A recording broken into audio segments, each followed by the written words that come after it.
like I had to do moment arm exercise to get it out of my system first. And then congruent was a little broader. I tried to make it a little more topical. And this one I tried to make evergreen. In other words, in congruent, I opened it with those chapters that were specific to what I think was happening in exercise at the time, not just HIT, but in general. In this one, I wasn't worried about being topical as much as I was in my head, I was aiming for the person who joins a health club and never goes because they're intimidated. Right. So that's why it's presented the way it is, where there's photos, and then if you need more, then there's bullet points, and then if you need more, there's a paragraph, and then if you need more, there's the biomechanics chapter. I'm actually kind of surprised someone didn't do this before me.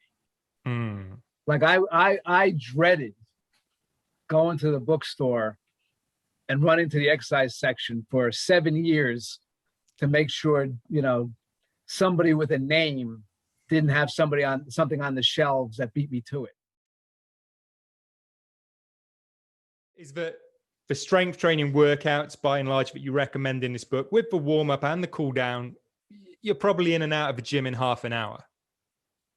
Well, and credit where that's due. That's 100% Darden influence, which is why I acknowledge him in the book.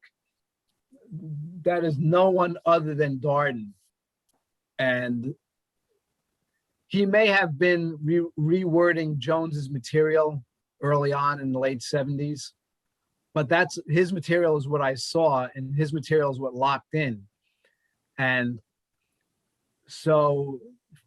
In and out in a half hour to 10 reps in a minute, because Darden said originally 2 seconds up, 4 seconds down, 8 to 12 reps. Yeah. Well, 6 seconds a rep times 10 is 10 reps in a minute.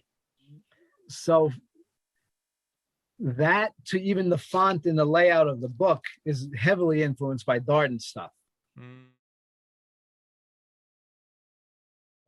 I like to think of this is an adult's look at strength training. Not an overgrown 16-year-old trying to pump up the arms.